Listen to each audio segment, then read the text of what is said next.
Are you subscribed to the Cowboys Report? If you are, type in me in the comment section. I appreciate every single one of you who have subscribed to the Cowboys Report over the years. And if you are, type in me so I can go thank you in the comment section right now. Let's talk James Bradberry to the Dallas Cowboys, a very popular idea story I've seen out there on social media. Of course, the background is the Giants, at long last, finally have released James Bradberry after trying and failing to trade him. They had offers, allegedly, but Bradberry and his new team couldn't work out a new deal, which does seem somewhat significant, which we'll come back to more in depth here in a little bit. Now, Bradberry is coming off of a down year, but I believe he can still be a starting corner. So is Dallas a fit? I am actually not so sure for the cost that I think would be involved. Bradberry in 2020 was awesome. He had a fantastic season for the Giants, 61.5 completion percentage, 3 interceptions, 18 pass breakups, only 587 yards allowed. That's a really good average, 4 touchdowns. He played great. In 2021, he wasn't nearly as good on the field. The completion percentage stays pretty similar. Teams threw at him more frequently, not enough that a one-game difference would matter there. The interceptions, pass breakups stay actually pretty steady. 1 more INT, 1 fewer pass breakup. The concern is the yards jumped significantly up to 848, and the touchdowns went way up as well. They doubled, in fact. Bradberry was not a premier corner in 2021. Was he horrible? No. Can he start for you? Yes. Can he start for the Cowboys? Probably would be your second or third best corner, but as we'll get into, he was not better last year than Anthony Brown. It just simply was not the case whatsoever. Plus, from the Cowboys, you have to remember this. You have Jordan Lewis under contract, Anthony Brown, both of whom I think would be cheaper and are going to be cheaper than James Bradberry this year. Kelvin Joseph, the team appears to be willing to stick by as he goes through his off-the-field stuff. You've drafted guys into Sean Wright and Darren Bland. So in the hypothetical scenario you add James Bradberry, you're dumping one of, if not two, of Anthony Brown, Jordan Lewis, Sean Wright, Deron Bland, Joseph. And that feels unlikely for a team that didn't view corner as a glaring need entering this draft process. And like I said, Anthony Brown outplayed James Bradberry last year. I know that there is the forever anti-Anthony Brown contingent out there, and there was a reason why we were so concerned about him entering this past year, but he played really well. Yeah, the yards are high. He was targeted more frequently than James Bradberry did. He allowed fewer yards, fewer catches, fewer touchdowns, and almost identical interception pass breakup numbers. There's really no major argument there. But at some level, it would be fun to add another corner, right? So would you sign James Bradberry? Y for yes, N for no. I'm going to make this question the pinned comment on today's video. So if the ad break comes here on YouTube, take advantage of it. Head down there and let me know. In a bubble, yes, I would love to add James Bradberry to this roster. I would love to get him on the team, and I want to add more corners. That's awesome. Get good players, right? Corner isn't a huge need for this team right now. That's what the Cowboys have shown with their actions, with the level of investment they've made on the roster. And not only that, there's a money standpoint as well. I don't think Bradberry is going to sign super cheap. If he does, let's ride. I'll figure out the roster stuff later. I think he'd be a bit expensive. And like we mentioned earlier, these are facts here, folks. On more targets, Anthony Brown allowed fewer yards, fewer touchdowns, and fewer completions. Now, in theory, you could have a Dan Quinn boost for Bradberry, although he's not great in man coverage, and Dan Quinn ran a lot more man coverage last year than he typically has done in the past. Brown, objectively and subjectively, was better than James Bradberry in 2021. Of course, it's not just a 2021 conversation, although in a what have you done for me now league, it does matter quite a bit. Here are their last 4 years. All the stats you've seen today are from Pro Football Reference, by the way. 416 targets versus 264, so a lot more in favor of Bradberry, so we did everything based on targets. Completion percentage favors Bradberry. Yards per target, Not bad from Anthony Brown, but better for James Bradberry. Interceptions per target in favor of James Bradberry. Pass breakups per target, i.e., or targets per pass breakup, I should say. So on 44 throws, every 44 throw, Brown gets an interception. Every 37.8 throw, Bradberry gets one.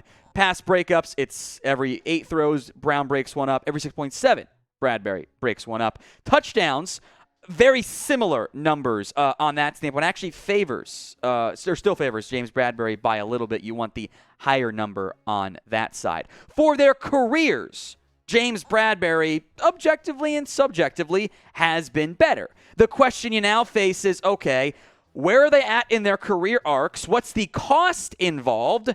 And is Bradberry a guaranteed upgrade over Anthony Brown? If you asked me this last year, it would have been very clearly Bradberry. Now, maybe not so much. It's a little bit of a different conversation at this point. So pick a corner for me.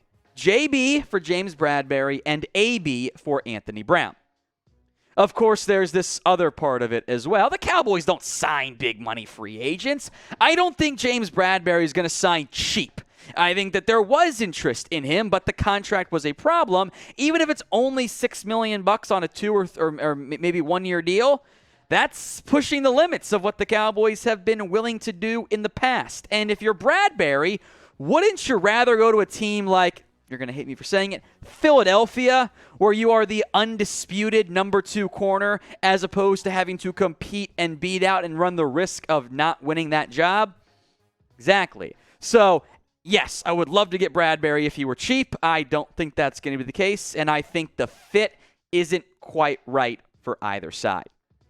We are also on Rumble, where we have free and uncensored content. You can get sports news from us here at Chat Sports and the Cowboys Report, plus other news on news, politics, tech, and business as we continue to grow to the platforms you guys are using. So give us a follow, rumble.com/CowboysTV. That link will be in the comment section and the description. By the way, on Rumble, unlike YouTube, you can do it in background, which makes it a lot easier if you're driving and whatnot, as you can just listen kind of podcast style. So go follow us, rumble.com/CowboysTV.